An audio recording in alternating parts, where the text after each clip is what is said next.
Calling all radio lovers to lock into the hottest radio moves this week. Subscribe to Finally Famous TV on YouTube because this Tuesday we catch up with veteran radio broadcaster Makhosi Khoza. Tim Tabete was there, so I could walk. So Bongani Mdolo could run, so J Spook can fly. Sure. That's how it is. So it's a lot easier for them now than it was for me. Big winners at the 2024 South African Radio Awards. And the winner is... And we're checking up on party time etiquette with festival and music concert lovers on Metro FM. Now the tickets are on hand. The outfits are planned and you're excited for the concert of the year. The festive season has definitely been unlocked. All of this and more on Radio Meets TV, #RMT Podcast, Tuesdays at 3 p.m. South African Standard Time, available on YouTube, Spotify, and Apple Podcasts.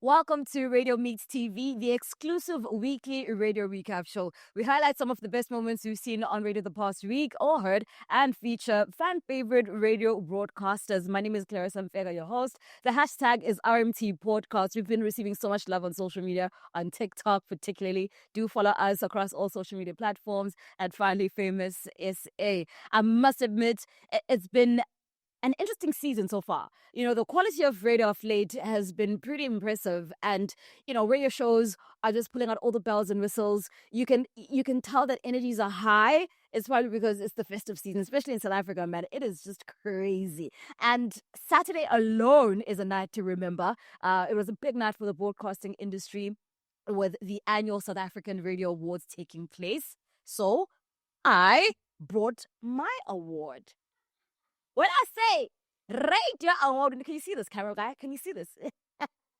Down a bit. There you go. I bought mine. It's still wrapped because I won, I think it was 2021, 2022-ish. And it was still heavy lockdown. There weren't any events. So there wasn't any gala dinner or ceremony. So I received mine. It was just that time. Actually, I'm not going to unwrap it because of that. It's the story behind the time that I won my first radio award. And I want two more. Just for the vibes, I definitely want two more. Then I'll consider unwrapping this particular one. So, yeah, man, that's great. We're going to be zooming into that. We're recapping awesome radio shows that have happened in the week, and our guest today, veteran broadcaster Makhosi Khoza, is going to be joining us on this episode. Subscribe to the channel Finally Famous TV. For your listening pleasure, you can find us on Finally Famous Entertainment on Spotify and Apple Podcasts, and Finally Famous SA across all social media platforms. Clarissa Mfeka too. Hey. Now, tell me, why do you actually listen to radio? Is it because you want to find someone to resonate with? Sivngezi was on Hot FM. Check out this conversation. His mom just died. He can do whatever he wants. Then I was laying, kissing my mom and crying on the floor. How about that moment? I've lost everything. And my uncle's grabbing me to tell me not to cry and to calm down. What? It's a man trying to tell you how to be a man. There it is. Without understanding he's fundamentally warped himself. Yes. So another thing that's interesting, guys, is that in this position, I think a lot of people think that we're making excuses for men. We're not. We're trying to find a reason why we're so broken. So powerful, yet so vulnerable. Hard FM Breakfast with Aiden Thomas, with guest Sivngezi, tackling issues around men's health and well-being. God bless Siv, man. Like, throughout the years, we've seen Siv just shaping the kind of man that he wants to be right in front of our eyes, and actively and just pursuing this healthy mind, body, and soul, man. I love Siv. Shout out to Siv, man. Like, shout out to you, dog. And talk about dudes that I love and like. Santa baby, come on! It's the season, man. Johannesburg Big Band dropped over at Hot 102.7 FM. I'm totally into it. I love this. I'm totally into the whole thing. You can see. Let's go live on Hot 102.7. It is Adam Howard and Harry Sideropoulos. Santa baby, a 65 convertible to a steel blue. I promise I'll wait for you, Santa baby. So hurry down the chimney tonight. So hurry down the chimney tonight. Hurry down the chimney tonight. Santa baby. And hurry down the chimney tonight. Santa. That's Hot 1027 Breakfast with Parky, Bunny, and Simon. 5:30 a.m. weekdays, and the Johannesburg Big Band is promoting their live show. Yes, but if I woke up every single morning in December to that, I'd lose my mind. I'd believe that I have a chimney and that Santa is coming down. Okay, I love it so much. I love it so much. But okay, my reality is that December in South Africa is pretty warm. Love it. And it's party season. And all that matters is how you look, who I'm going to be with, where I'm going to be, and where we're going, baby. Kuto has an important question for concert lovers, because this is the season for us to do all of that. Now the tickets are on hand, the outfits are planned, and you're excited for the concert of the year. My breaker, you and I are going. We're moving. We're attending this concert. But here's a big question. Do you roll up early? You know, ready to soak up every sound, every act, claim the perfect spot? You get where I'm going with this, right? Or are you the type to slide in fashionably late, just in time for the main act? We could talk about African time, but that's a story for another day. But when it comes to concert, are you risking missing out on and the many mores? Because they also play a big part of the experience, right? So, is it better to arrive early or late at a concert? My breakers, let me know. I want to hear. Are we partying to this? Are we going in on time? Or are you late? Mina nkosami ngabhoreka. Ngingabhoreka nje mina arriving early. I'd get there, I would eat if there's anything nice to eat, and then after walking around, I'd just leave, and I'm not coming back. There's just no way. There's it's like a very small gap, like, you know, like time frame where it's like the perfect time to arrive at a thing, because whoa. Metro FM is Breakaway with the Kuto weekdays 9 a.m. to midday. Early or late arrival, just make sure that you make it out there with all your possessions in hand, your cell phone in hand, because it is the festive season, and it is the festive season, if you know what I'm saying. So, you know, be safe out there. I'll talk about safety, being young, and, you know, just enjoying the festive cheers and energy. There's a brand new campaign initiative aimed at young people. Uti Koala was on Good Hope FM. Check out her conversation with Clarissa. So tell me more about Jigizinto and your involvement with it. Listen, they hit me up. They were like, yo, we think that you're very fit for this kind of situation. I said, yo, what's the situation? Right. And then I read up on it. I read their vision. I like being part of something that I can relate to as well. So when they pulled up on me and I checked out what they're trying to do, I immediately kind of like matched. The alignment was there. Yeah, and I was like, I mean, right now I feel like everyone that's on the opposite end of what we do, because I think on the other end it looks like when we make music and we're all these superstars and people think that everything is sorted out and everything is great, even in their personal lives. I think people would love this kind of viewing or point of view of a big public figure letting you know what's happening and how they relate into the normal reality of life. Yeah, and the next generation, because it is for the youth. Exactly. And I feel like Jigizinto is also part of, it's like a movement. It's the main point of it is a movement of allowing the youth to know that they have a space for them, that we have time for them, and that everything that you guys wanted, that I wanted actually when I was 16, to be around me or surround me, we have it now, and you guys are literally so close to it. That's the weekend special on Good Hope FM, 3 to 6 p.m. Saturday and Sunday with Clarissa, talking to D-Man. Nobody's going to relate to young people like young people. So, shut up, man. I hope that campaign is very successful, man, and really a great platform to connect to young people and just encourage a healthy mindset as well. Now, that's our recaps for today because we really need to talk about the South African Radio Awards, okay? Subscribe to this channel, like, comment, share, and check out previous episodes with guests such as Jesbu, Hizi, Salbi, and Bongani Mtolo on this current season of Radio Meets TV. And man, there's so many more, interviews that we're going to have on the show. So do stick around, subscribe so that you're always notified whenever something fresh is going to be dropping. Now, let's talk about Saturday night, the 30th of November. It was a huge night with the annual South African Radio Awards taking place. Now, every single station is accommodated, from internet to campus to community to commercial and PBS, with over 29 categories. Lotus FM and Ukhozi FM, as well as SAFM, were the PBS leading stations with the most nominees up until Saturday, right? And on the commercial side, 947 was leading the pack, followed by Kaya FM, which was behind with 5 nominations for these particular awards. Tshwane FM and UJ were amongst the most nominated in the campus category, and Radio Kwezi and Link 97.1 FM for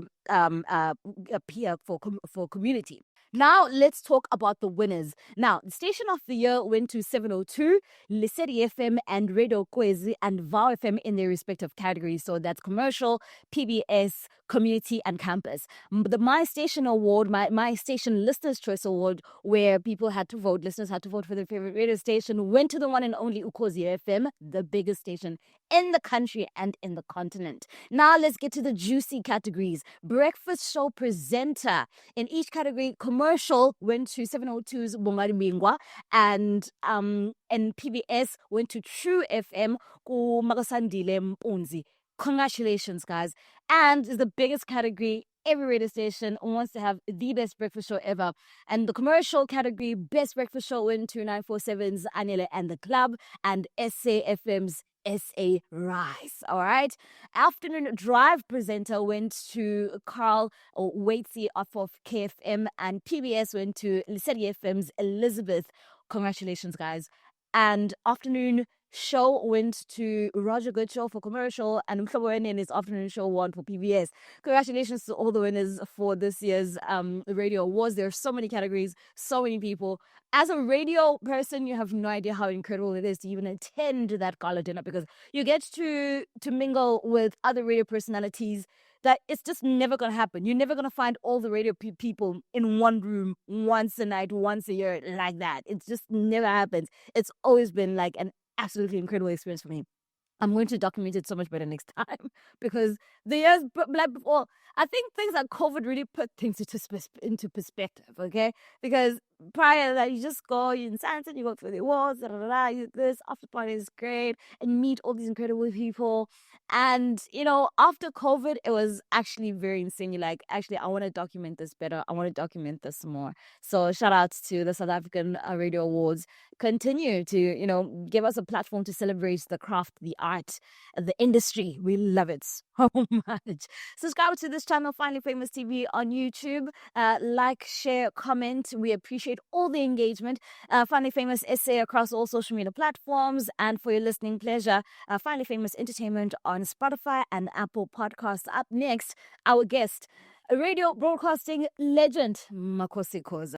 Swaziland-born radio and television personality Makhosi Khoza has 3 decades worth of experience in the broadcasting industry. He is also a South African Radio Award nominee for Best Breakfast Show in 2018. He's co-wrote, script and starred in short film for 48-hour film project in 2023. His docu-reality series Ngizolalela Emsakazweni The Journey aired on DSTV in Feb 2023. He's published 3 books, a memoir, a radio content creation handbook, book and on the challenges of corporate essay. We unpacked the presentation at the Durban International Book Fair. He's hosted hundreds of attendees and radio training programs, workshops online and in person after founding the Makhosi Khoza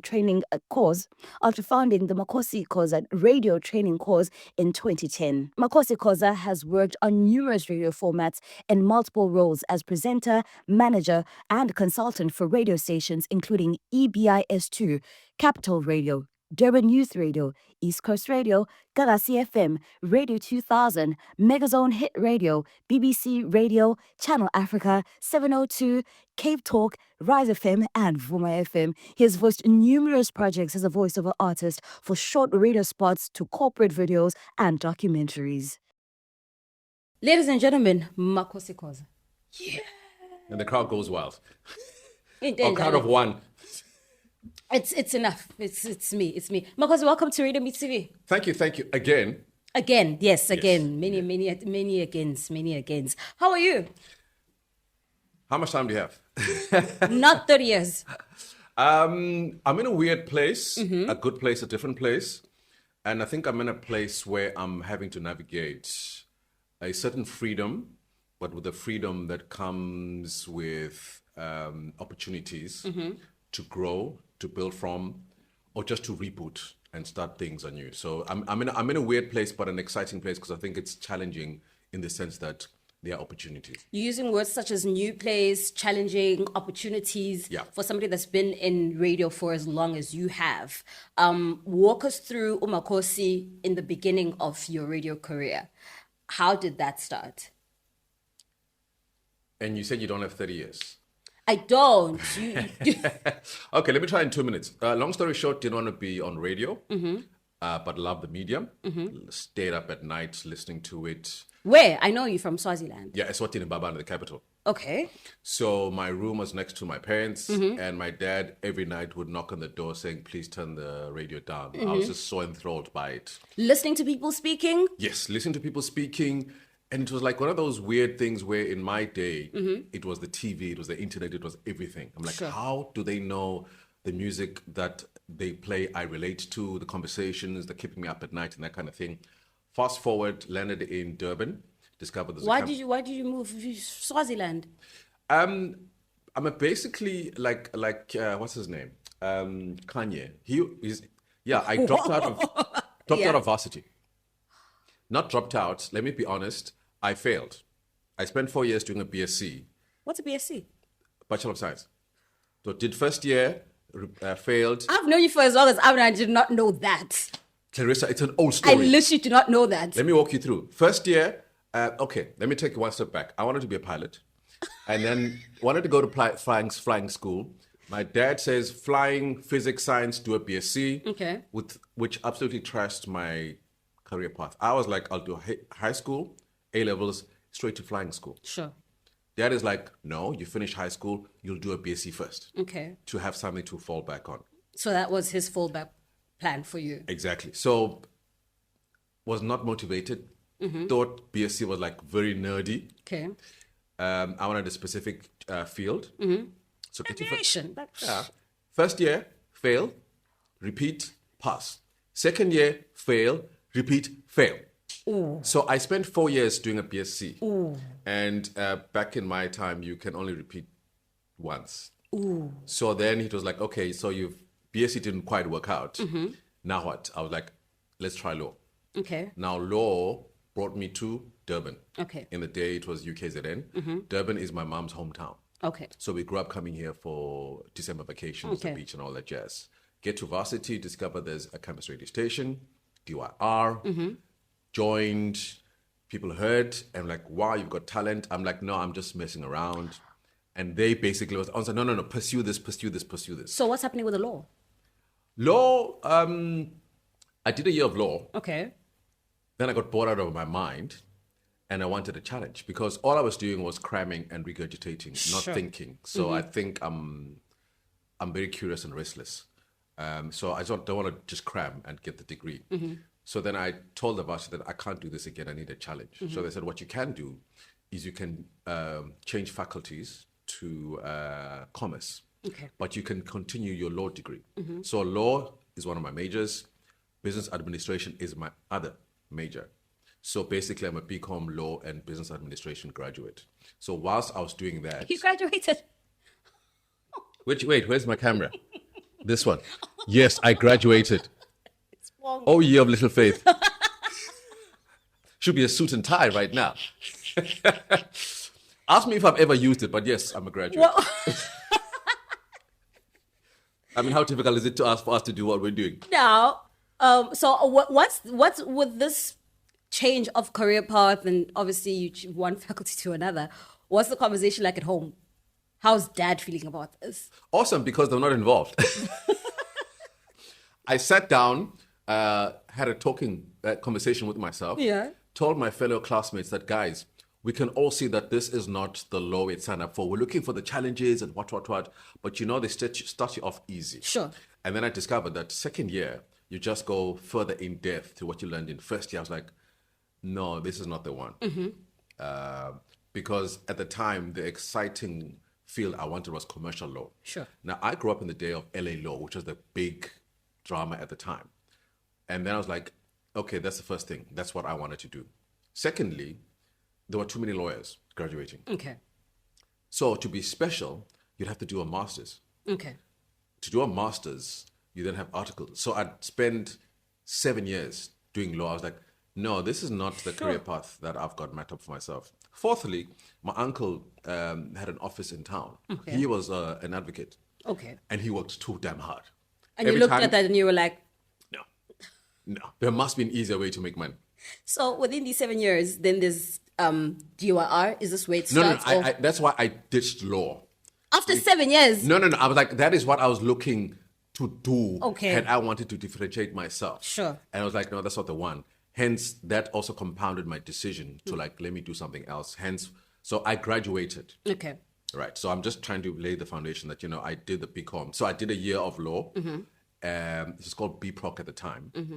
And then No idea. It was before my time. and then BCom, but I was in the BCom LLB. So I could have done 2 more years and graduated with BCom LLB. But like, no, BCom, graduated, thank you very much. Yes. So during that time, I'd be on DUR. Sure. Yeah, and that was it basically. How did you get into DUR? Like, who did you speak to? How did you know where to go? So DUR was fortunately in the top floor of what they call, what do they call it now? The student union buildings. Basically the hall, top floor, because that's where the, whatchamacallit is. The aerial. For transmission. On top of the building. So that's where we were. Sure. So I just walked in and I was like, I love radio. How can I join? And they were like, well, we only broadcast breakfast, lunch, and supper. So the setup was that they only broadcast to the dining halls, meal times. Sure. Rest of the time, they're off air. And they said, there's the studio there. Go and mess around. And good luck to you. So essentially, that's what I did. And I remember like it was yesterday because the guy who I spoke to, I found there, was Brian Mukwena, who when he graduated, went on to become general manager of 999 Music. Yeah, at Mafokate. Oh, shoot. Yeah, and I remember because he used to, when he used to do a show, he used to call himself the boy from Davidton, city of boys and girls. Sure. Don't know why I remember, but that's one of those things. Yeah, So that's yeah. the person I spoke to. So then he left, and I discovered that at the time, Dome Music Radio, there was a plan for it to broadcast to the greater Durban area. So the idea was, let's not let it be at Ivory Tower where it just broadcasts to students. Let's engage the greater youth of Durban. And then in time, I grew to be the programs manager. Look at you. I also was the one who accompanied the team to ICASA. So before ICASA, it was IBA. So we went there, put in the application, and then we got the first 1-year license. When we got that license, guess who was the voiceover artist? Wow, of course. Wrote the script. Multi-talented. I was compiling music. That's why I met a lot of household names Sure. who are on radio right now at DUR. Yeah. So then DUR, now you're the PM, you're the voice of station, you're everything. Yeah. What's your future plan at that particular moment? What else do you want to do with this thing now that you feel like you've conquered? Absolutely nothing. Because my focus was, guys, I love radio, do a BCom, I'll finish.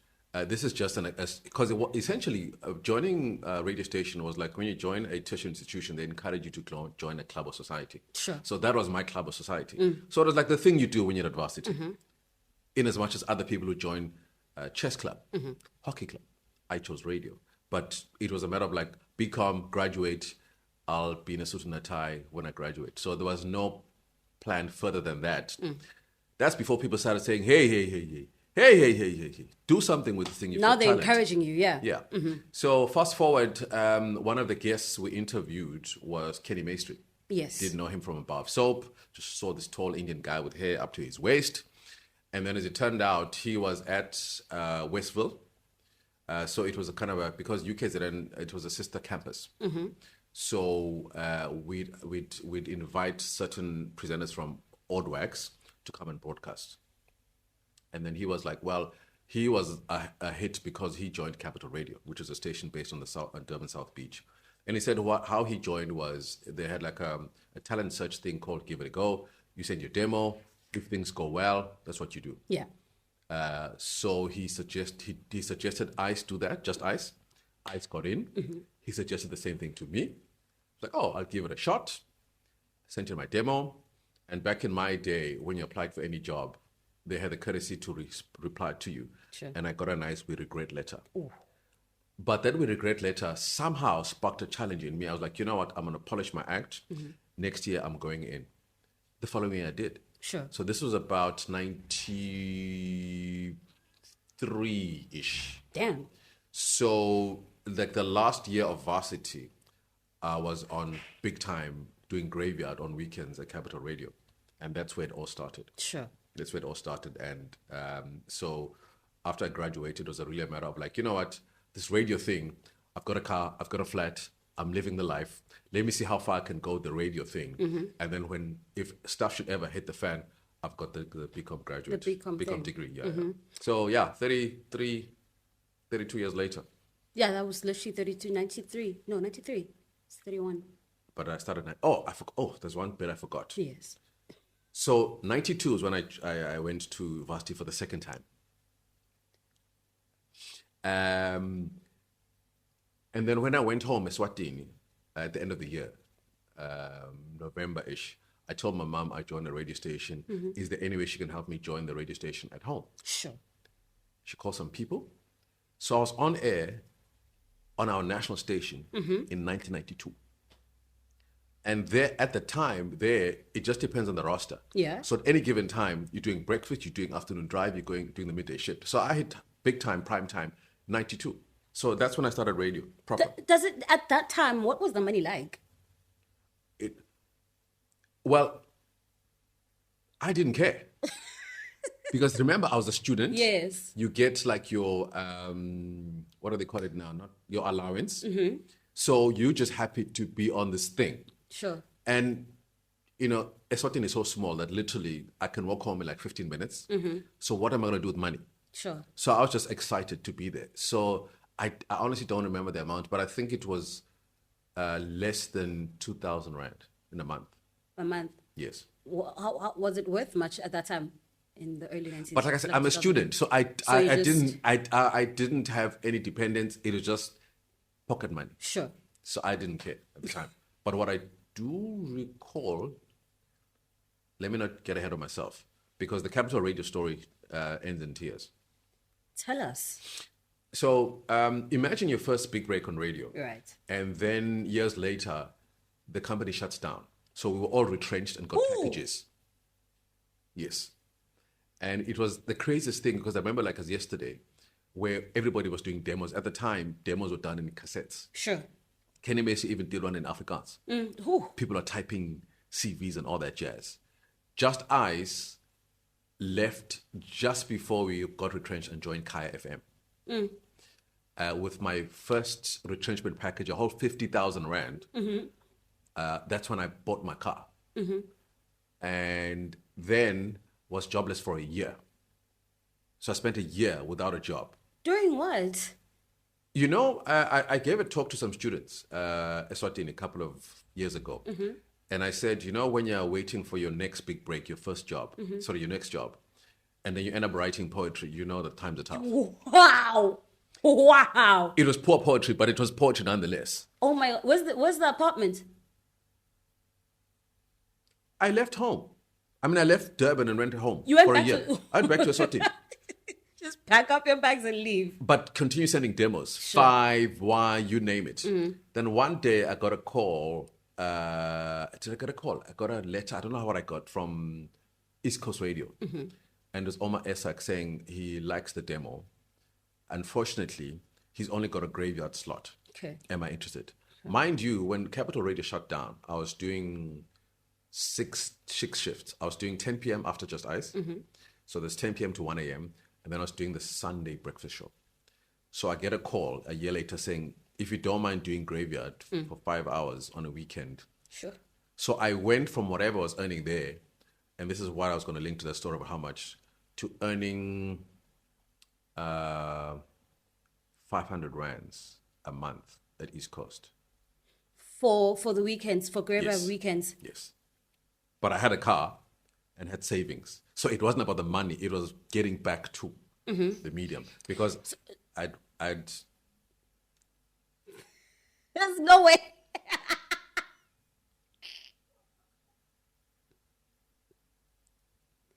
So now that you are home, yes. what's that like now? Like, how do you explain the situation? Like, listen, so this radio thing is that, and I'm back. You know what's And funny? writing poetry. I actually, I'm a poet. I didn't even know it. What's weird is there's a gap in that story because I don't know if there was a conversation, Sure. or they were looking to figure out what I'd do next.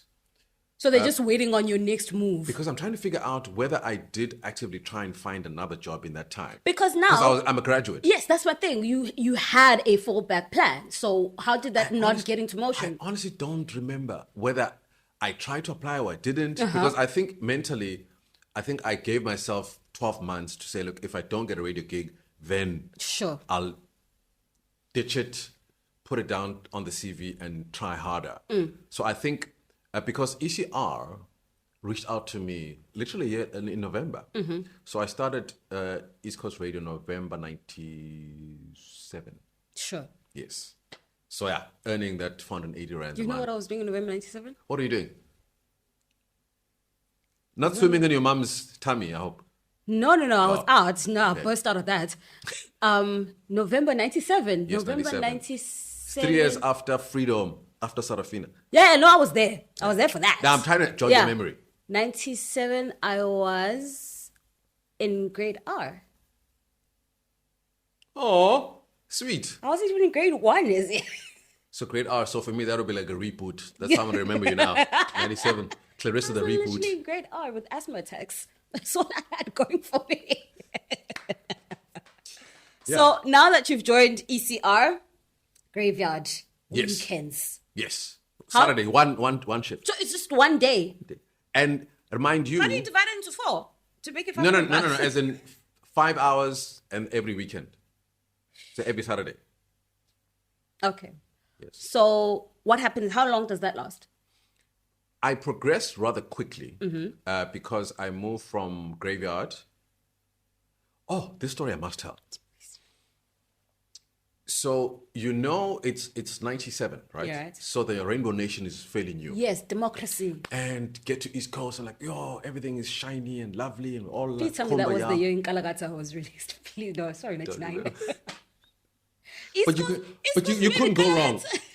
They played in Galagata. Yes. Burnout Weekend Special, Yeah. That was their go-to. ECR Prime. which I'll come back to. So, long story short, nice, happy people. The first black presenter there was Tim Tabet, I remember Tamia. right? Then Dave McLeod, I think, was station manager. Then he left and Omar Esak took over. And he said to me, the words I'll never forget, he said, stick with me, I want to take you places. Sure. So he ushers in his new management style and all that jazz. So in the meeting, and I remember this like it was yesterday, I also mentioned it in the book. He says, it's about time we reflect the new South Africa, and it's time a person of color joins the weekday lineup. the uproar in the boardroom from people I considered my colleagues Sure. was crazy. I almost walked out because he was saying, we need a black person to join the weekday lineup, first thing. Second, he didn't say who. Sure. He didn't say what show.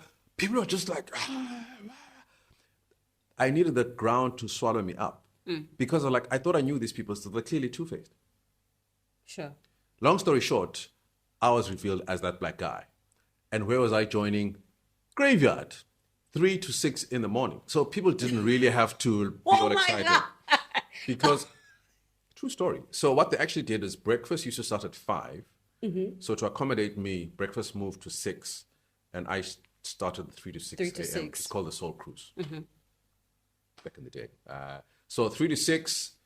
Then from then, I progressed. Maybe a year later, I did 9 midnight. 9 to 12 midnight. Then I subsequently did 9 a.m. Now the ball is clearly turning at this point. Like you're getting better slots. Yes. And what's the energy like amongst your colleagues because of that one particular moment and what seemed to be like a black person They is got now. they got over it eventually because apparently I was one of the better blacks. Oh. Yes, I was non-threatening. How did that make you feel though, moving forward within the same company, within like sharing the space with these people? To be honest, I was shocked when the announcement was made. Sure. But grabbed the opportunity with both hands and just shut everything else out. I was just too excited to be working. So that didn't faze me at all. What was funny though, there was an opportunity for me to grow when they wanted to teach me how to compile music. And at the time, you know what compilers do half the time because they quickly do what they need to do. They play solitaire. So solitaire in my day was like, show me how to compiler without showing me how to compiler. And I deliberately messed up the training because I was like, don't take me off air and put me behind the desk. I was like, Sure. no. So they're like, maybe it's not going to work for him, whatever. I was Okay. like, So, but to answer your question, we were cool with the colleagues later. Unless they kind of like, at least it's in Graveyard. But then subsequently, I then joined the weekday lineup. So reception from colleagues was cool. What was interesting from the listener's perspective, in my day, it was faxes. Okay. That's how you send in your request and all that. That jazz. is so crazy. And Still today, I don't know how fax literally works. Like it just. wait till I tell you about the page I had on my hip. And the phone card, which was in my, like, I from remember twice that. to phone card. Like, I know that transition was actually kind of crazy. I was there. The floppy disk. floppy disk. Yes. And landlines, Those. where there's 2 phones in the house. When I call Ukoko Enanda, you call an extension, you don't call it directly. Yes. Oh, yeah. Oh man, what a life. Anyway, so feedback from listeners. There was, can we say the K word here? Anyway. We'll edit it out. Say, Anyway, one day I was going through the list of requests. Right. And I was told, ever since I joined East Coast Radio, they've started playing Kafa music. This is from a listener. Yes. All because, you know, when you're looking for something, you'll find it. They didn't change the playlist for me at all. But this particular listener, when they heard Amandoza, when they heard Brenda Fassie, when they heard Burnout, they're like, you see, there goes a beloved station. Sure. So once again, I saw that, put the back of my head, and kept How moving. do you know all of that? I think I was more excited about being on air, Sure. that it wasn't a big deal. I want to tap into your expertise because of your experience at this particular moment. You're experiencing a lot of it. There's one particular racist driven moment. Yep, 2. With you amongst your colleagues. Yep. And then there's also now this coming through from your listener. Yes. How do you think that would translate in 2024? Good question, because also remember that the target market was primarily white and Indian. Sure. So how a cancel culture story normally works is if, hope I get this right, if you offend enough people of broader public. But what had happened here is that they were offended by what they thought was happening, as opposed to something I did. So, for example, if it was something I went out of my way to do, they'd be like, this Makhosi is nonsense, he's messing up whatever the story is. But this time it's like, no, they are projecting their insecurities and fears on me. So it's a weird thing because I'm just trying to find...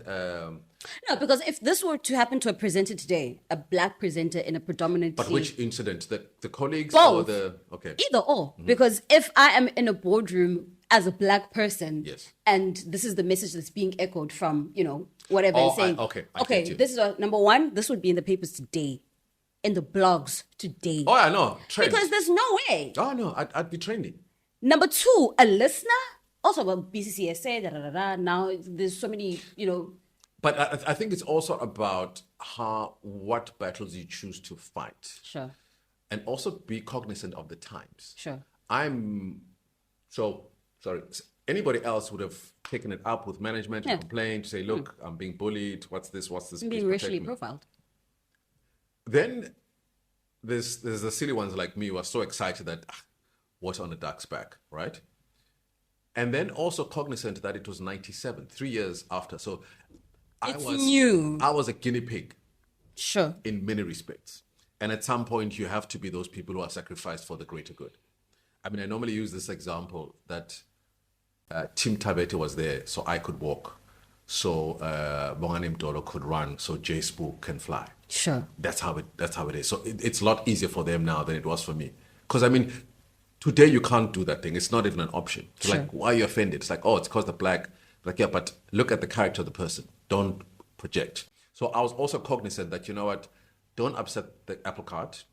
I'm also in a happy position that my bosses are the ones who made the decision to put me forward. I didn't ask for this thing. So they have my back. So I knew I was going to be protected one way or the other. So I think that also gave me some sense of comfort. That's a crazy contrast because literally this is the same thing that we speak about all the time from our generation or the younger ones are saying, the older generation was very big on ukubegezela or just to ignore, like you're saying, pick your battles because there's a bigger picture. Yeah. We right now never. You want to fight for everything. It's not everything. What?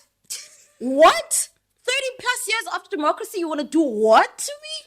It's like one of those things. Yeah, true. It's generational. We're very much more like we want to stand up because you understand it's okay. It's sharp. Like this, the right to be here and to do this. It's something that's been fought for us. We didn't. But now that we're here, we want to fully enjoy the privilege and the rights of, just being equal amongst everybody else. But also think about it this way. If I had kicked up a fuss or quit, in a sense, I'd also be betraying. I hear you. Because I give up, they win. Sure. Because they'll be like, you see what the boss, because it trickles back because the boss saw the vision. Let's reflect the demographics. Mm-hmm. And as his pet project, if I fail, he fails. He fails. You see, so it's like, and then there's just no more trust in black people afterwards. You see what I mean? So black people, I did it for you. Wow. So you're on primetime ECR. Yep. What's the energy like? What's the vibe like? It's crazy because I also touch on this in various forums where I honestly believe there's an imposter syndrome vibe going on for me. Mm-hmm. Because even to this day, I was like, I'm better at it now. Sure. But I still have this, what's the big fuss about me? Sure. Because you'd go there, you'd be welcomed by all races. Black people are like, whoa, the way your English flows. Sure. Indian people are like, yo, this guy, he sounds like us. White people are like, hey, this guy, he relates, he's. Mm. And I'm like, but guys, I'm doing what everybody else could do. Mm-hmm. So it was almost a prototype of like, this Rainbow Nation can work. There are people who can fit in what are predominantly white fields and not embarrass anybody. Sure. So it's weird when everybody cheers for you for different reasons. Sure. Do you feel a contrast between what you were doing as a presenter versus what Makhosi FM and the presenters at the time they were doing? Because back in the late 90s to early 2000s, yep. a radio station for any black person would be Ukhozi. Yes. You know, at least in KZN or Yeah. Ifumzulu, it's Ukhozi. And here you are a black radio presenter, and you are worlds apart from what anybody would see. If you're saying somebody will be like, oh, someone's Ukhozi, sort of thing. Did you see a contrast then? I didn't, because I think I kind of had the tunnel vision of like, I'm just focusing on me.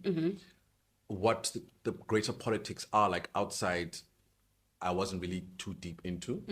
I knew Ugogo, she was like, every Black Township radio's on Ukhozi. But my grandmother was like, Ukhozi at home, when we take drives to town, it was RPN, which was the former East Coast Radio. Sure. And also, I forgot to add this bit about how back in Eswatini, my sister and I used to listen to Capital Radio on medium wave. Okay. Similarly, Metro and Bob, in the evening, we could catch the medium wave. Sure. Because I think, what is Metro? 5, 6, 7 medium wave? Then Bob was something else. So I could listen to a Durban-based station, Capital Radio, during the day, which is that clear. And also my sister and I, maybe it goes back to the fact that Eswatini was a British protectorate, like Lesotho. Sure. So initial governments were the British. So a lot of the culture and the TV we consumed was UK based. So that is why I was able to relate. I'd buy the magazines, keep up with the pop stars. Sure. So I was very in tune. So for me, it was a very natural fit. Whereas somebody else who had grown up consuming other things may have struggled. Sure. You know what I mean? So I didn't really feel that, but it was also one of that scary thing when, like I said, again, all races were excited for me for different reasons. Sure. You know, poster boy for success, poster boy for it can work, poster boy for like, oh, they're not as dangerous as they thought we were. They're not messing up, whatever. It's seamless. And then also then there's the whole thing of, remember, as somebody who had a different career path from what they studied and what they aspired to, all of a sudden you are idolized. Sure. You go on stages, you pick up a mic, you say hello everybody, and everybody goes crazy. I was like, but guys, all I did was. So, but I think for me, my biggest flex, if is the right terminology, is that I've always stayed humble. Sure. Because I didn't ask to have the talents I have right now. So I can't take the credit for them. So if somebody benefits from what I do, great. So I've always tried hard never to let fame go to my head, which is why even today I was like, I don't see the fuss, I see a little of it, but I don't want to acknowledge it because then it might just mess up and then all of a sudden I have an ego. I can't stand people with egos. I understand people who use it for whatever, but I don't like people who have egos. Sure. What are some of the things that you feel like radio directly exposed you to? Things that you just never thought that you would do. Well, the first thing experience. is it took me out of my comfort zone because I was, and to a large degree now, and this is another story people don't believe, I'm very shy. Makhosi will literally sit and be like, hey, and he's like, no. Like, what? What do you mean? No. Extremely.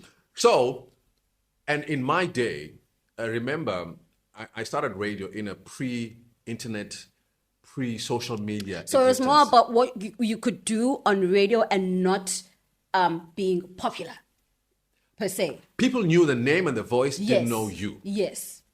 So you could go, put on this mask or adopt this character on the job, and then disappear and be like everybody else. Sure. So it took away that anonymity, but I mean, in the present day, but back in the time, I could just, people really didn't know me. I mean, there's a big joke where I'd go on radio in 97, 98. When is it? Mid-90s, right? So when I would get home Eswatini, I'd get the gig on Eswatini radio as vacation job. And then come back. So then people would know that, no, there's this guy, he studies in Durban. So one of the guys who was also a homeboy studying at UKZN, he lived in another part of the country, he'd get a bunch of girls because he'd tell people that he is Makhosi Khoza because they've never seen me. Wow. That's how powerful. But then it proves the point that people knew of me, Sure. but couldn't put a face to the name. But I've always loved that. It's like, imagine a TV character, somebody who acts in a soap, but people don't really know where they are. And I like to be able to do that because my default position is to be, I'm a loner. Sure. And I don't like attention. But I can switch it on if I need to. But the problem now with when you're a personality, people assume you're always on. There are people, and I can name names, you know them, the Felixes of this world and the Lina Spears, who are always on. Yes. I'm like, at some point, I'm like, you're so annoying. Can you please just leave me alone?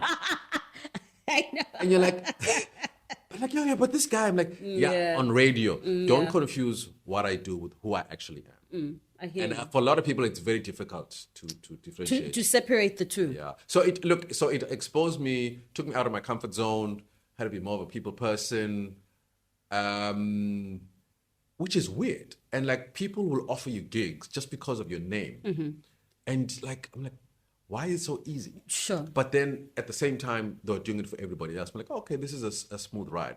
But I wish I had been switched on earlier to the fact that I was a brand. Because if I knew and had that education, and I think this is a message for all Black presenters in general, we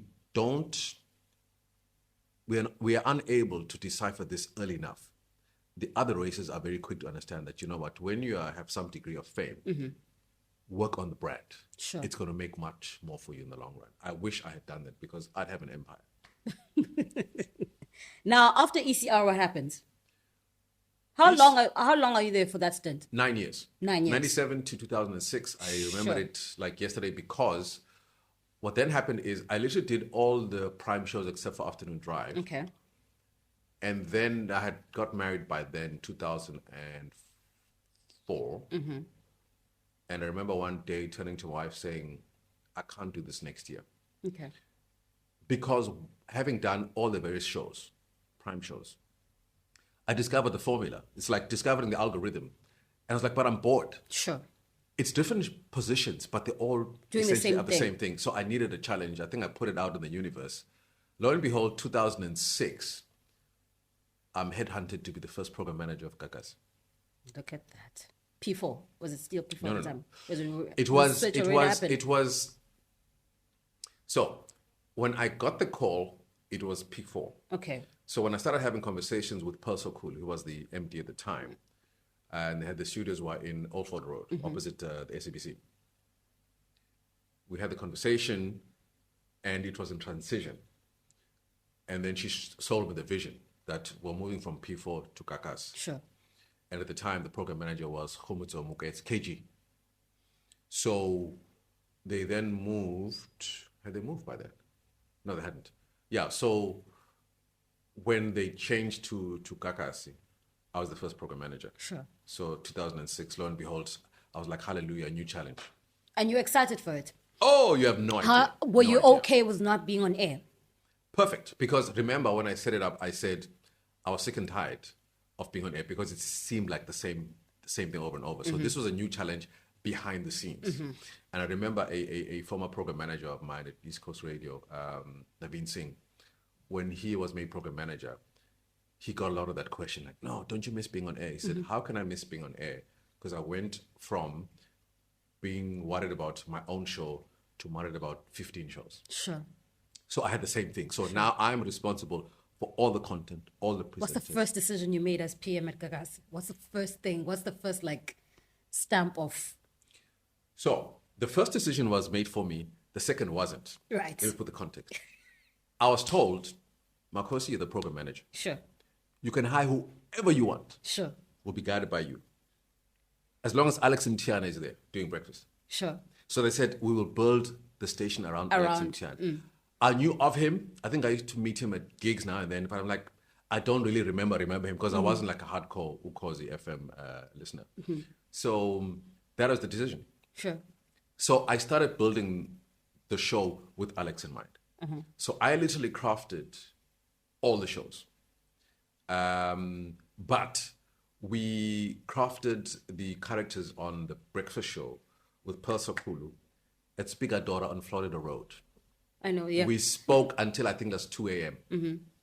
It's like, okay, we need like this gossipy character. Wara, wara, wara. We need a sports person. We need this. And just to break it down. So she had an idea of who the mother hen was going to be. It was a designer called Nogwanda. I don't know if you know her. I don't think so. Tried out, didn't work. I was like, okay, I know the perfect person. That person was Mam Go. I knew her as an entertainer. I was like, no, she's perfect. Sure. She gelled. And when I said, you know what, for this thing to work, you need to meet the team. And one member of the breakfast show at the time said, I saw her coming, that was our Mam Go. Sure. Ask me who that person is. Who? Pearl Maseko, Yes. who is now the program manager at Ukhozi, Yes.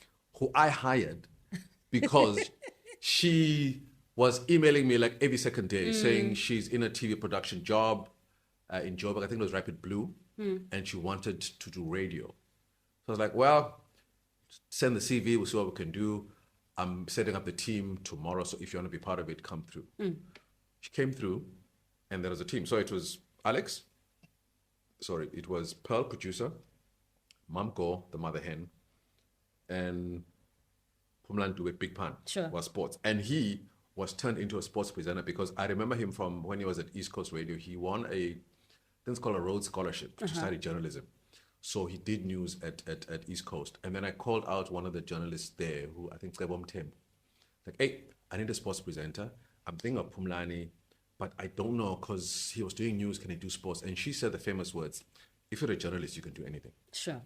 So I reached out to him, Pumla. I said, no, I'm thinking of a position for you for sports. He sent me a CV and like, That's no. so- He's actually a hardcore Kaizer Chiefs fan. He's done this. I'm like, oh, perfect. And the thing about him, he was, and still is to this day, more than a sports, he's a personality. Sure. So that was breakfast. 10 to 12, Lecomotion. Sure. Who was East Coast. I gave him his first daytime gig ever. There's a story he tells how when he got the contract, he used to walk around up and down the corridors of East Coast Oh kissing my the contract. God.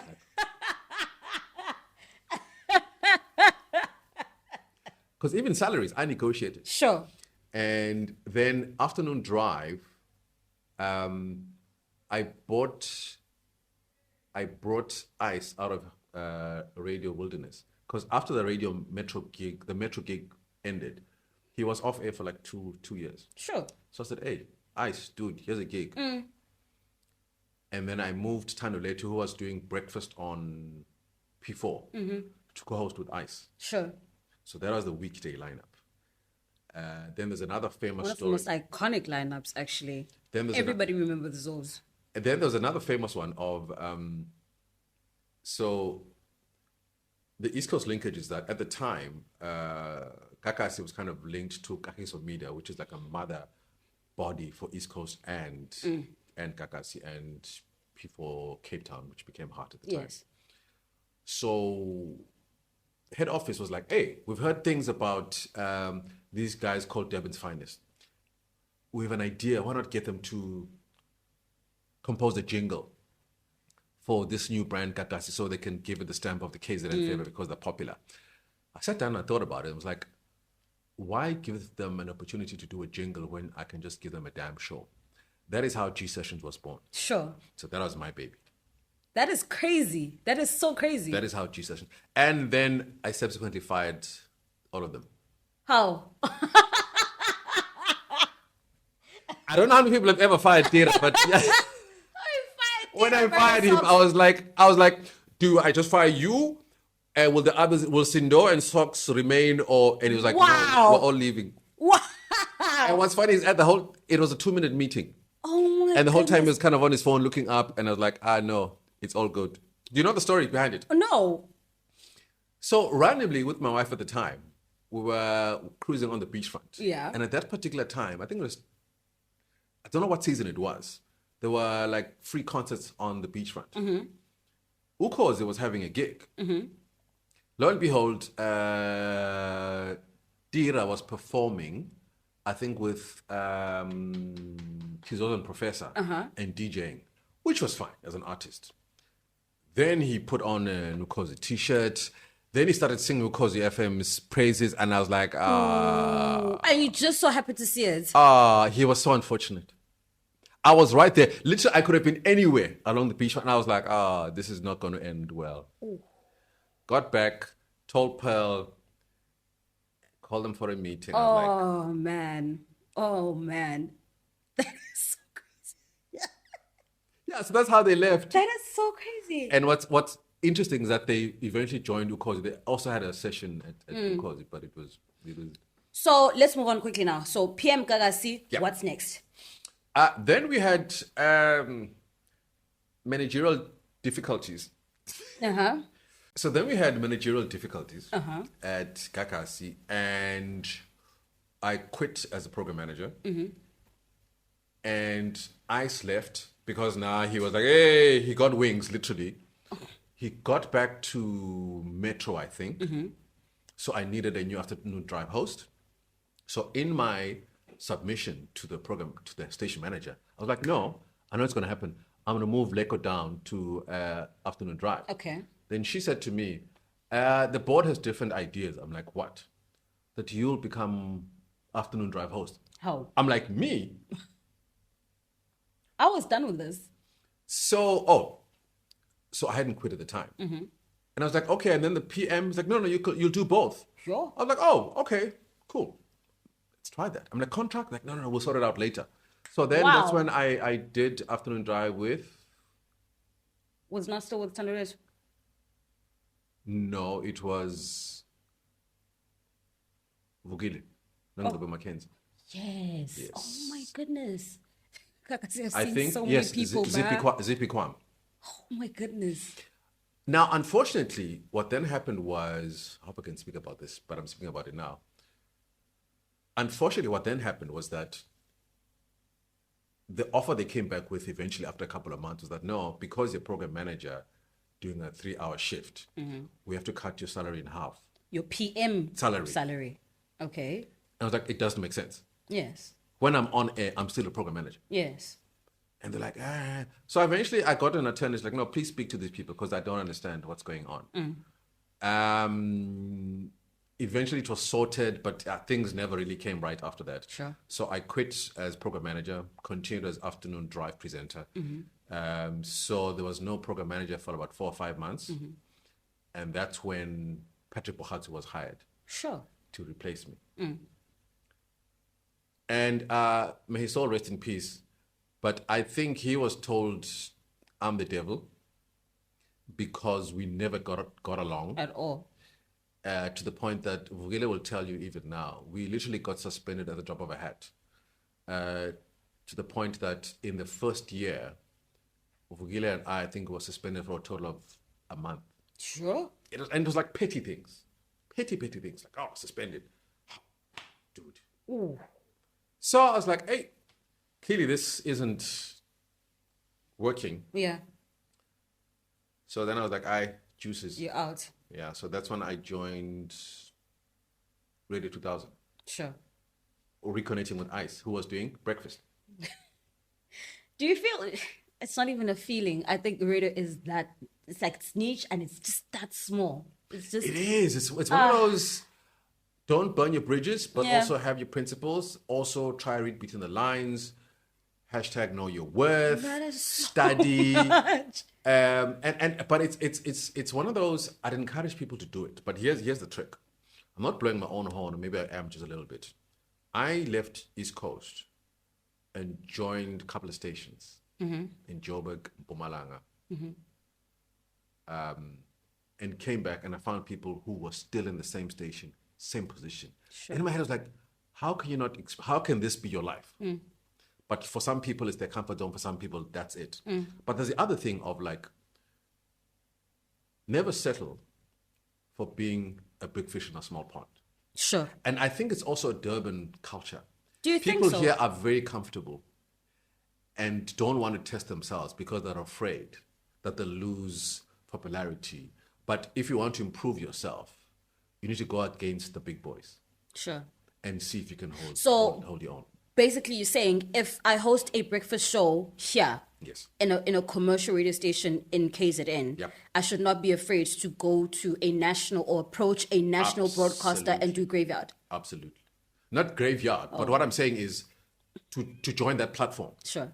Because I never moved to graveyard. I moved from afternoon drive to 124 with Thandolethu. Mm-hmm. So it was still daytime, and it was a national station. Sure. Because it's like, no, see other people. Mm-hmm. You know what I mean? Obviously, get the best deal for yourself, but don't let I'm gonna miss Durban hold you back because you'll miss out on so much. Because I have so much experience Sure. to share, and I know how SABC works. I know how Prime Media works. I've been on syndicated shows, so my shows have been in Cape Town and Joburg at the same time. I've been in Mpumalanga. I'm like, I've seen the world. Which Like, station, Pumalanga, was it Rise? yes, right. Uh-huh. You know, worn different hats, and it's like, Sure. but look, to each their own. But his or her own. But I'm like, guys, how I've left and I've come back, and you're still here. Sure. But if that works for you, I want to find a way to phrase this question properly.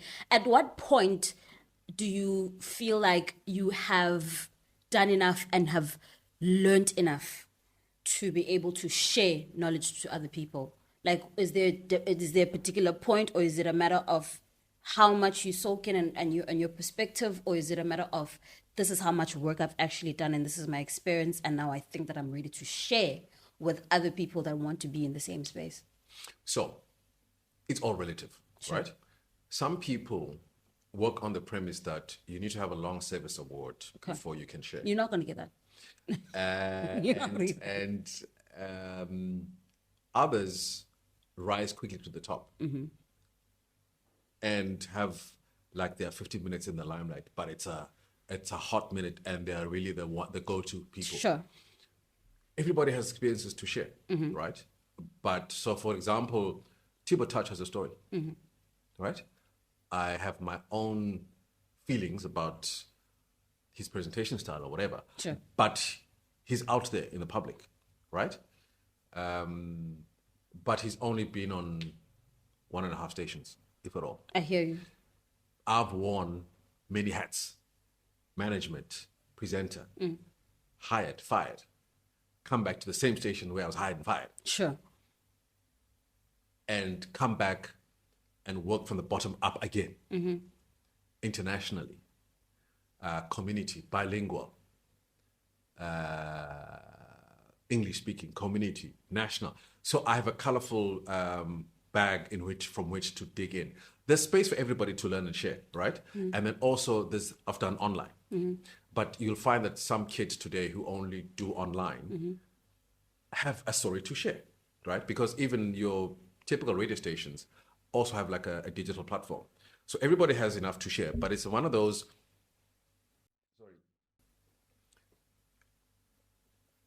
There's being prominent, there's being excellent, there's being a legend. Sure. Too often those words are used what's the word? Prematurely? Prematurely, yes. What's the English word now?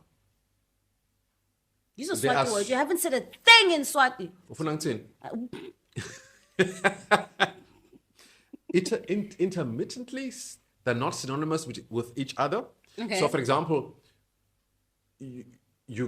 so the example I was making earlier on about how you can be a legend with your 1 year on air.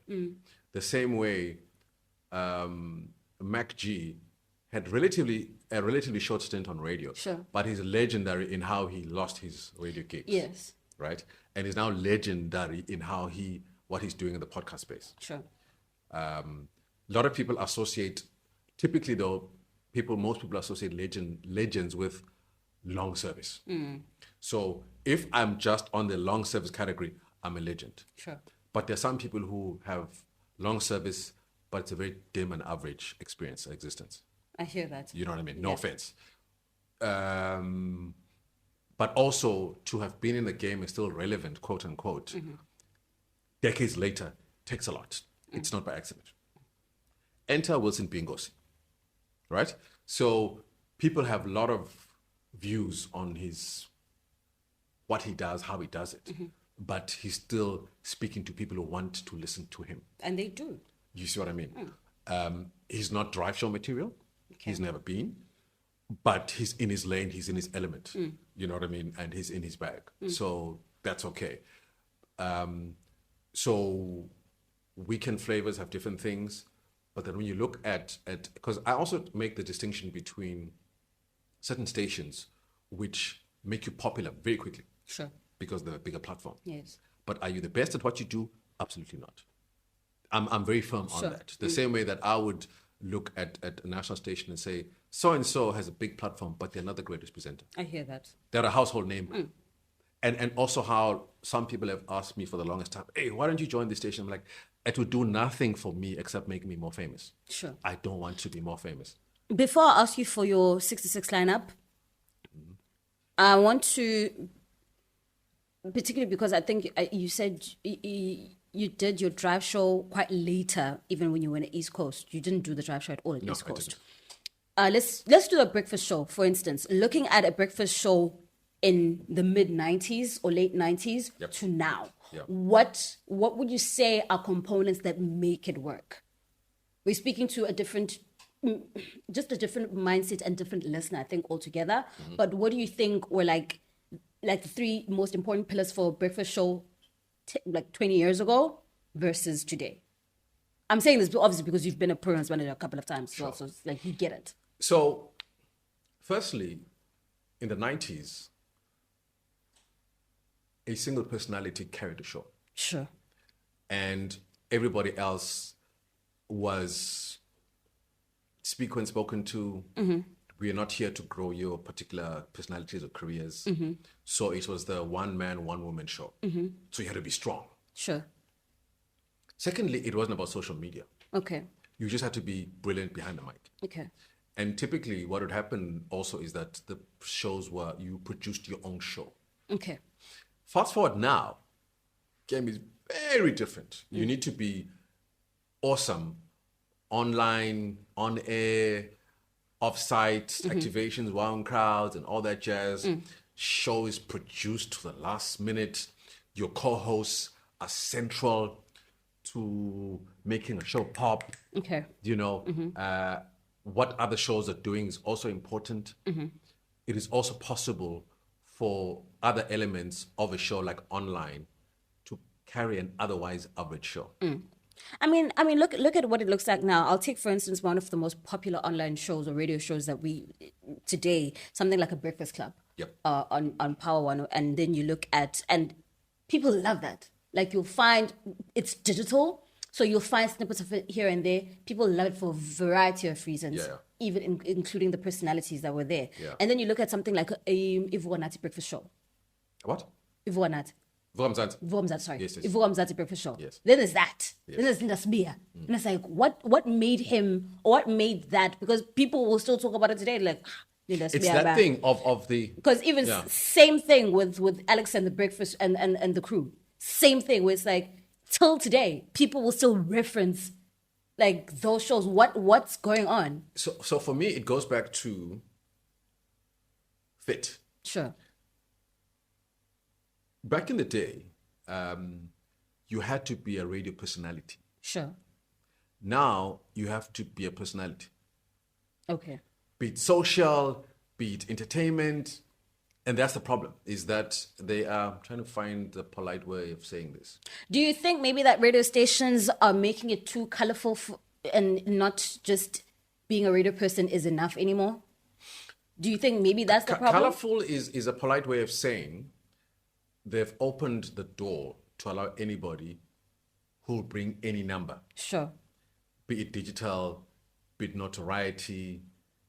If you have a tribe, come through. Sure. So all the people you've mentioned who were big, like the Alexes back in the day, because I mean, Alex and the crew had very strong personalities in each and every department. Sure. Now you find maybe the host is kind of so-so. Maybe the sports presenter is very strong. Maybe the traffic person is kind of so-so. But it's kind of like we all need to be something. And what's happening now is that all the other co-hosts or contributors are now struggling for their 2 cents. They have to be part of the conversation. So what that does is it makes it easier for the main anchor to rely on the other teams. So they don't have to be strong personalities. So now you can actually manufacture a great show as opposed to being from the get-go. It's a strong personality, the show will pop. Sure. You see what I'm trying to say? So the same way you can manufacture a great show on digital, even though they are not strong on air. Because one of the ways I judge a prime show, specifically breakfast, because you asked me, is do I get a sense of FOMO? Sure. If I don't, you're not on my radar. There are too many stations today, and they're mostly national, where I'm like, I had forgotten that so-and-so is doing breakfast. Sure. And I mean, unfortunately, which is very true, right now, very few, shame, do I have FOMO on for breakfast. And worse too, I'm not really a morning person, but I can count maybe on 2 fingers a breakfast show that, I would have loved to witness this. All I get are snippets on social media, like, oh, I'd have loved to see it. But when I see it, I'm like, wow, this is amazing. This is why this particular person is a personality. Everybody else, I'm like, hi, guys, no. Some people are being brought back and what. I'm like, it's not the so-and-so of old. And like, no, man, it's... And then some decisions you just question, like, why is so-and-so on air? Others you can see it's the result of knee-jerk. People were shifted. So-and-so apparently, and then they're like, oh, let's do so-and-so. And then you discover that what you thought was the flavor of the moment, their talent, they're like a one-trick pony. At the end of the day, Oksala. the day will end. So you'll find that their talent or their appeal is very thin. Sure. It is very, very difficult to do a breakfast show. Sure. And people should never undermine. I mean, it is the drive show of the station. You'd be That surprised means- how some people don't know that this is where... This is Because where when you- everything starts. So my point is, so as a manager, if people are not talking about your breakfast show, that's the first thing you look at. Sure. And I'm wearing my management hat. That's all. If it's not popping, It ain't if I'm easy. like, yo, shame, I missed it. Similarly, if I can't take my prime show, my prime time presenter and pit them with their competition Sure. and go, no. Yeah. All right. Since you have your hat on, give me your all-star 6 to 6 lineup. Come on, let's go. Dead or alive? Either or, let's go. Felix on breakfast. Okay. No co-host. I can only focus on Okay, the cool. main host. It's Right. easier for me. You're losing your touch there, Makhosi. What? You might be losing your touch. No, it's not there, losing mate. touch. It's like... But I like the Felix and Mini combo. Sure, yeah. 9 to 12. 9 to 12, I'm going with Nicole Fox.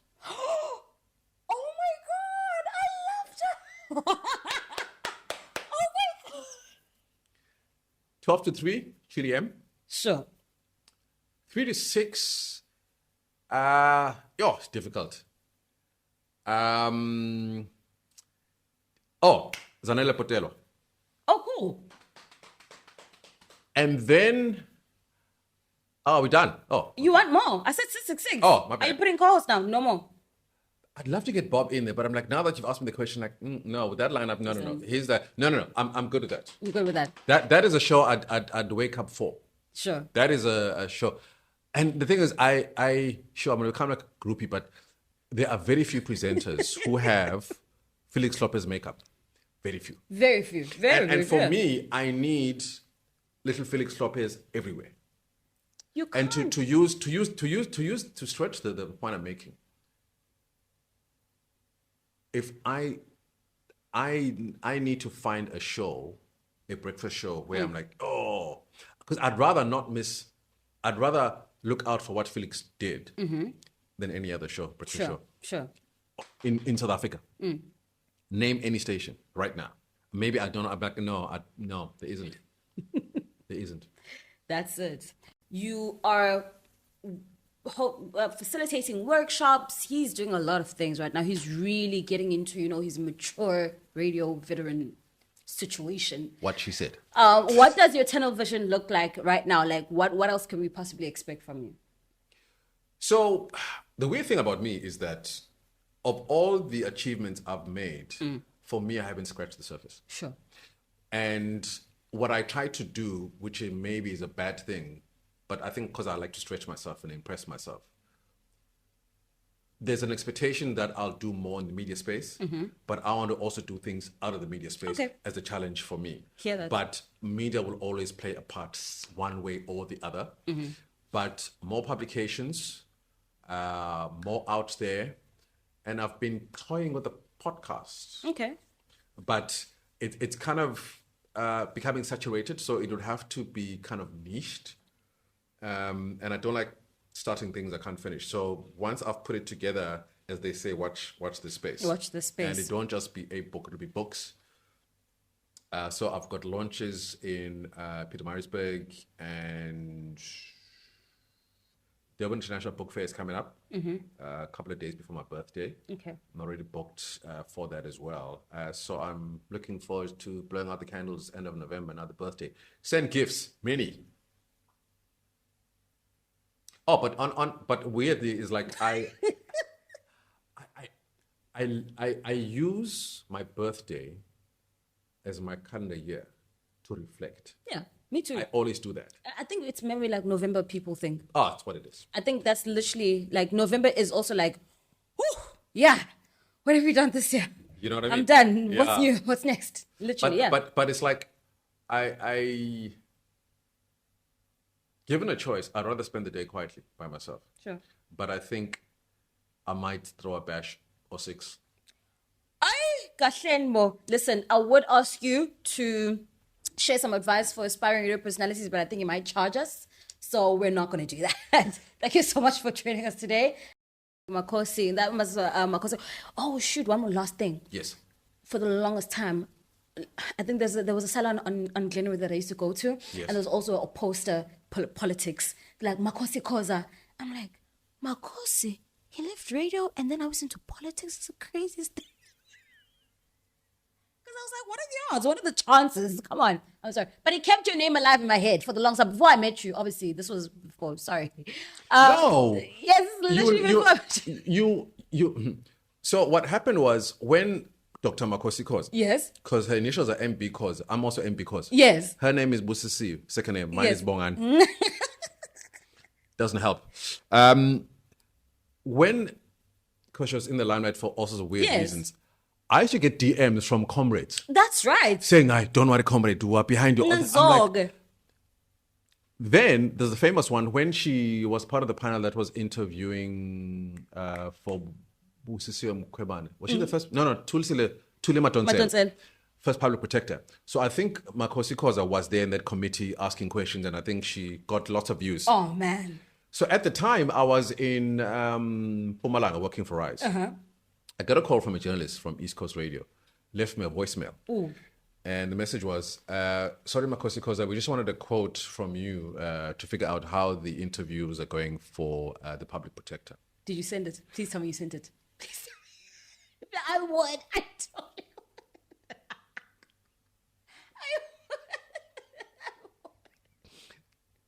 This is not what happened. So, Please tell me you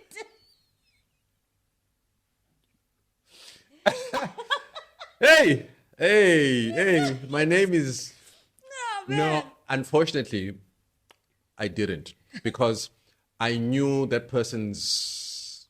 I knew that the senior presenters. Sure. And I called them and said, hey, somebody sent me this thing. Please, they must know they're Makhosi Khoza from their Sure. Makhosi Khoza. Yeah. So I never sent it. I was like, wow, guys. And it's so weird. I mean, I even get emails sometimes. They send stuff to me. I was like, okay, but This is not me. I once got confirmation of a booking in Richards Bay for a weekend. The things I would So do. I don't know whether come on. it's hacking or people think of the name and then they just email me. And Ah, man. I would have done a lot of damage. You're too good. Ladies and gentlemen, Makhosi Khoza joining us on Radio Meets TV. Thank you so much for tuning in. Catch up with us next week, man. Subscribe to the channel. Radio Meets TV is the official hashtag RMT podcast. Finally Famous TV. Subscribe, and also available on Apple Podcasts and Spotify. I'm Clarissa Mfeka, your host. See you next week.